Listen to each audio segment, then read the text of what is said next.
In May of 2014, several screenshots were posted on the 4chan message board depicting a new game by From Software, including a working title, Project Beast. The images portrayed a cloaked figure battling several villagers in a forest, fearsome beast-like enemies, and the player character wielding a shotgun. Soon after, 4 video clips were also posted, supporting the legitimacy of the earlier screenshots, and sending fans into a craze of speculation.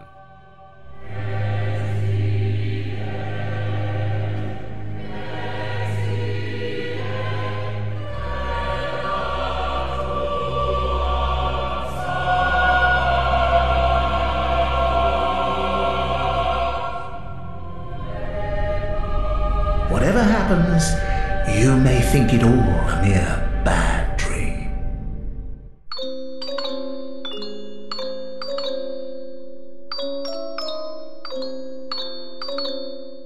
At E3 2014, Project Beast was revealed under its final name, Bloodborne. The first trailer begins with blood dripping into a vial, followed by a gothic city shrouded in moonlight, filthy streets, a ragged mob, and a cloaked individual tearing through man and monster alike. The trailer ends with the hunter exploring a tomb and a giant beast rising behind him. Bloodborne's inception began as development on DLC for Dark Souls was winding down. Sony approached From Software about collaborating on a new project for their next platform, which would become the PlayStation 4.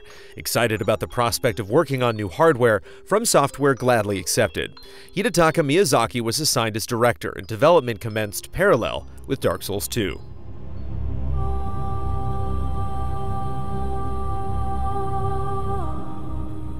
While Bloodborne doesn't technically share the Souls name, it has the spirit of Dark Souls and Demon Souls. Its gameplay, storytelling, and challenging difficulty instantly feel familiar to any veteran of past Souls titles. It even shares some of the same sound effects. However, Miyazaki wanted it to stand on its own, and while the concept of it being a challenging action RPG like his previous games wouldn't change, Miyazaki wanted to explore different themes, new online elements, and the feeling of fighting for one's life. Gone is the medieval fantasy setting with knights and dragons. Bloodborne places the player in a more gothic Victorian era. Miyazaki wanted to convey an atmosphere similar to Bram Stoker's Dracula, since it fit more closely with the new gameplay ideas, and feelings he wanted to convey like horror, fear, and madness.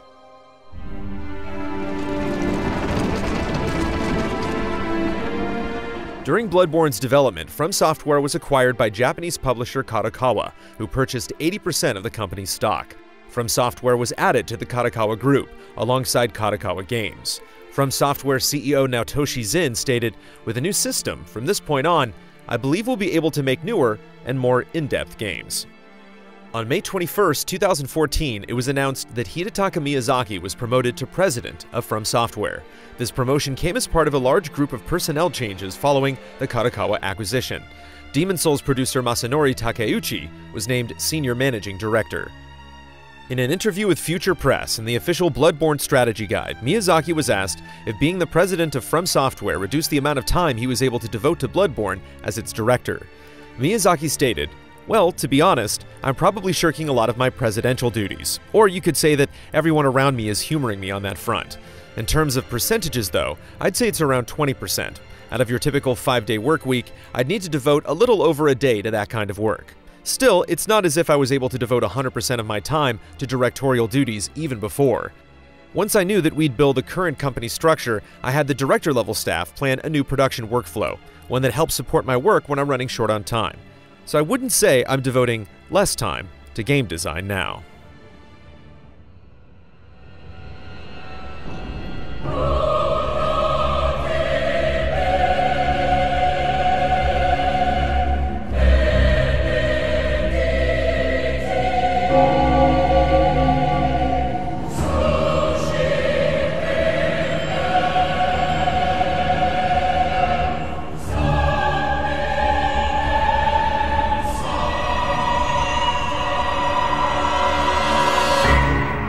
On March 24, 2014, Bloodborne was released in North America for the PlayStation 4, garnering both critical and financial success. Players and critics praised the adrenaline-pumping gameplay and spectacular setting. Unfortunately, the game took some criticism for its long load times, inconsistent frame rate, and subpar network code upon release. Still, the positives outweighed the negatives by a very large margin. Bloodborne takes place in the city of Yharnam. Deep below lies an ancient labyrinth carved out by the Pthumerians, superhuman beings that are said to have unlocked the wisdom of the Eldritch Truth. This labyrinth also came to be known as the Tomb of the Gods, when traces of beings named the Great Ones were discovered within. The Great Ones could function on transcendental planes of thought, although not all would transcend, and some were left behind. High above the labyrinth was once the school of Byrgenwerth, a place of higher education. There, Master Willem resided, a man who sought truth through research. While exploring the tombs below, a group of scholars from Byrgenwerth uncovered the chalices, and called the chambers that held them the Chalice Dungeons. The chalices allowed the scholars to reach new areas within the tomb, which eventually led them to find the Old Blood. This blood had great healing properties and seemed of a divine nature. However, it also brought about the discovery of undesirable beasts.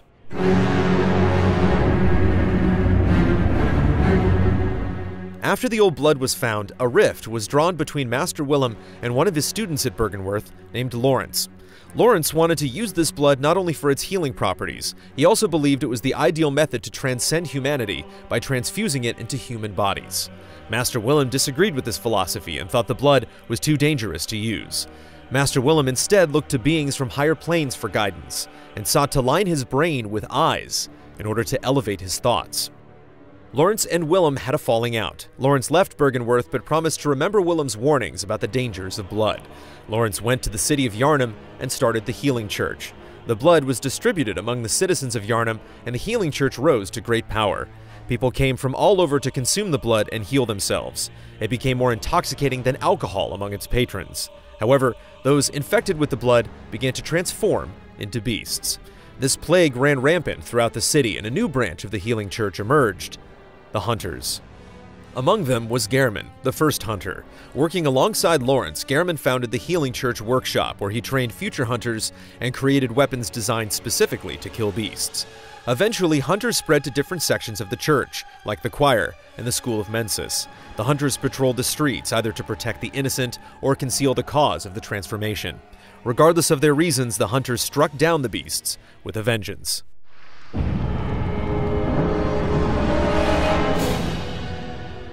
The game starts with the player character in Yharnam attempting to get a blood transfusion. A bloodminster tells the player that they must first sign a contract and agree to become a hunter. The player then drifts from consciousness, only to be awoken by a beast emerging from a pool of blood and catching fire. As it burns, little messengers surround the player, and they black out again. After reawakening and wandering through the clinic, the player begins to encounter enemies that will likely overpower them. Being killed transfers the player to the hunter's dream. You can teleport there without dying as well. Bloodborne takes many cues from past Souls games, but the most inspiration comes from Demon Souls, particularly in how it handles its hub, the Hunter's Dream. Like the Nexus, you'll find specific characters in the Hunter's Dream, although only 2 reside here. Gehrman is the keeper of the dream. He helps the player understand the dream and their task. The more important character is the doll. Like the Maiden in Black in Demon Souls, the player returns to the doll whenever they're ready to level up. In Demon Souls and Bloodborne, you have to return to the Hunter's Dream to warp between locations. This can occasionally kill the pace since the load times are quite long, although this has been somewhat alleviated by an update that improved loading to a degree. In the Dream, the player can choose from 3 starting weapons and 2 guns. New to Bloodborne are weapon transformations. Each weapon has 2 states that use different movesets. These transformations can be activated mid-attack to allow for more variation. These trick weapons with their jagged edges add to the game's sense of identity, and with fewer options overall, there's a greater investment in each weapon than in earlier games. Guns are also a franchise first. While they can do some damage, it's not advised to solely rely on them. Instead, they serve as a tool to parry enemies and create openings to strike. If the player is in a pinch, blood bullets allow them to sacrifice a bit of health to create ammunition.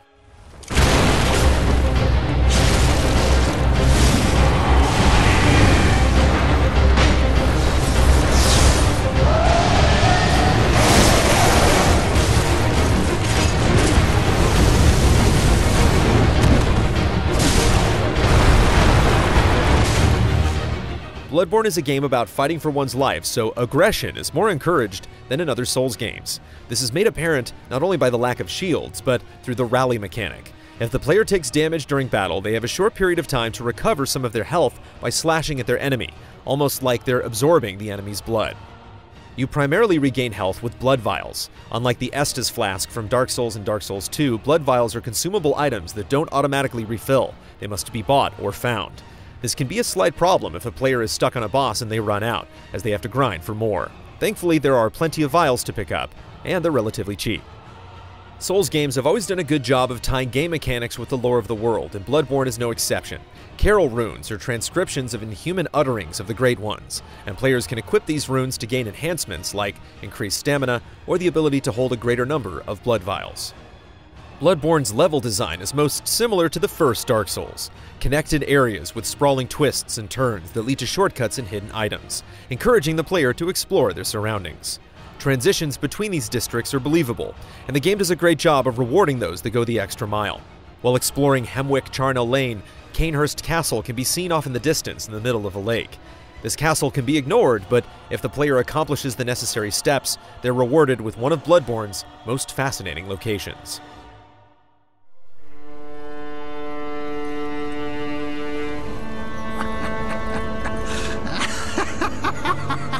What a mess you've been caught up in. And tonight of all nights. The world of Bloodborne is a terrifying place, and its characters are sinister and tragic. Father Gascoigne is a hunter with a wife and 2 daughters. While out on the night of the hunt, he's consumed by his bloodlust and murders his own wife in a fit of rage. He's killed by the player soon after, and his 2 daughters, at home, also meet a cruel fate. If you find my mum, give her this music box. Alfred is an executioner of the church that is on a quest to put an end to the Vile Bloods. Let us cleanse these tarnished streets, and may the good blood guide your way.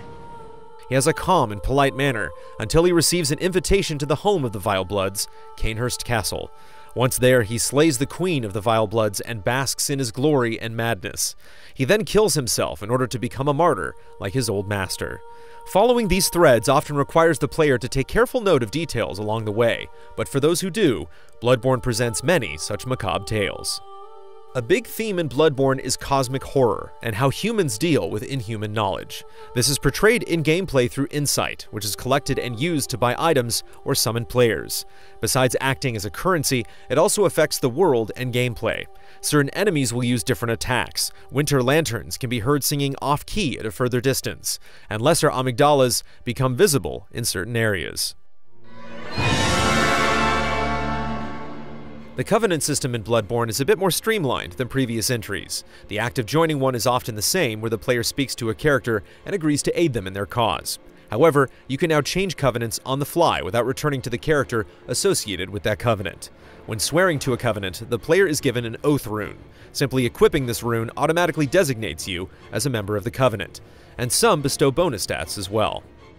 PvP and cooperative play are also different, using various bells to connect to other players. To summon someone into their world, the host must ring the beckoning bell, and joining a host requires a small resonant bell. However, once a beckoning bell is rung, a chime maiden will appear somewhere in the host's world. She will ring her own bell, attempting to summon hostile players, but she can be killed to cancel the invasion. In order to invade a player's world, a sinister resonant bell must be rung by the invader.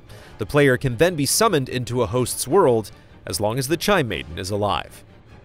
While most of the campaign of Bloodborne takes place in Yharnam and its surrounding areas, the Chalice dungeons below let players endure numerous challenges alone or with companions. New foes, bosses, items, and even new weapons are found only in these dungeons.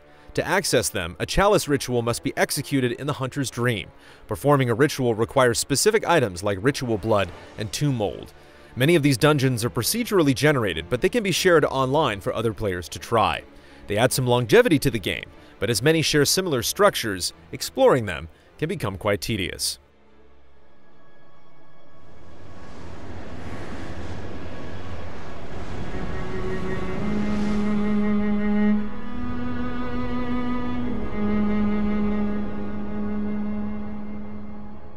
After defeating a number of beasts and other nightmares, the player returns to the Hunter's Dream, only to be welcomed by Flame.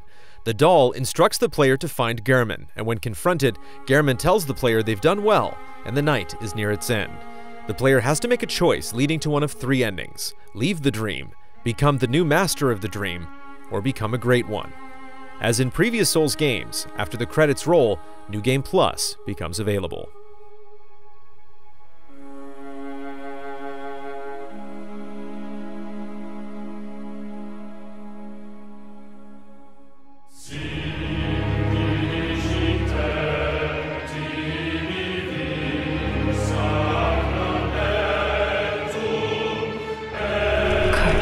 Feeds their children too, and their children forever true. At their press conference before the 2015 Tokyo Game Show, Sony showed off a trailer for Bloodborne's expansion, titled The Old Hunters. In an interview with Eurogamer, Sony Japan's producer for Bloodborne, Masaki Yamigawa, said that there were originally going to be 2 separate pieces of DLC for Bloodborne, but the team decided to combine them both into one large expansion. In preparation, a patch added new items, characters, and a brand new covenant. And on November 24th, The Old Hunters was released.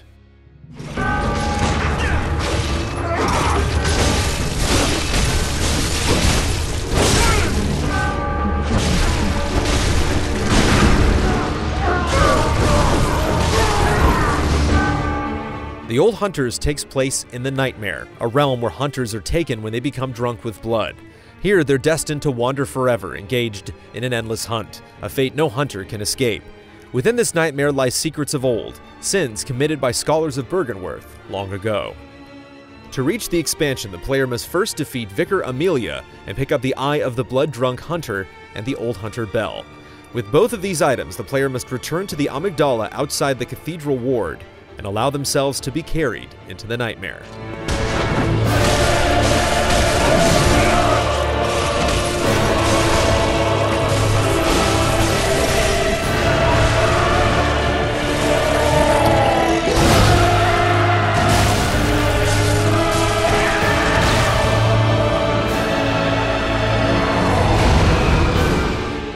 The Old Hunters rivals Artorias of the Abyss from the first Dark Souls. Its locations are more sinister and bone-chilling than previous settings, lingering in memory long after. New weapons like the Whirligig Saw and Rakuyo are a joy to use, and boss battles like Lady Maria and Ludwig are some of the most heart-pounding and satisfying encounters in the game. The story it tells is a meaningful, self-contained tragedy that successfully elevates the mythos.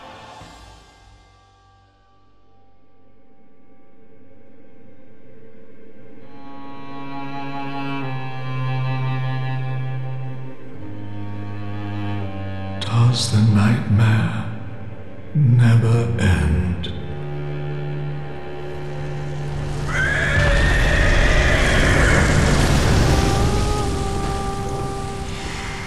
Bloodborne took the foundation set before it and forged its own path. Its faster pace of combat and gothic horror setting differentiated from its predecessors, and strong support from Sony helped this unpredictable franchise reach a broad new audience.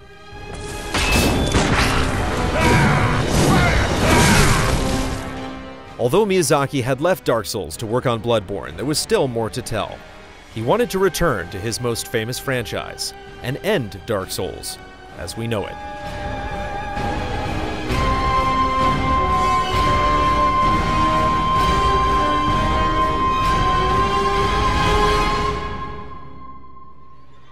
The Souls Retrospective is made possible by the support of our generous patrons. To learn more about Easy Allies and how you can get involved, head to patreon.com/easyallies. Any amount will help us to produce more retrospectives and further our goals. You can also follow @EasyAllies on Twitter for the latest updates on when to expect Part 5.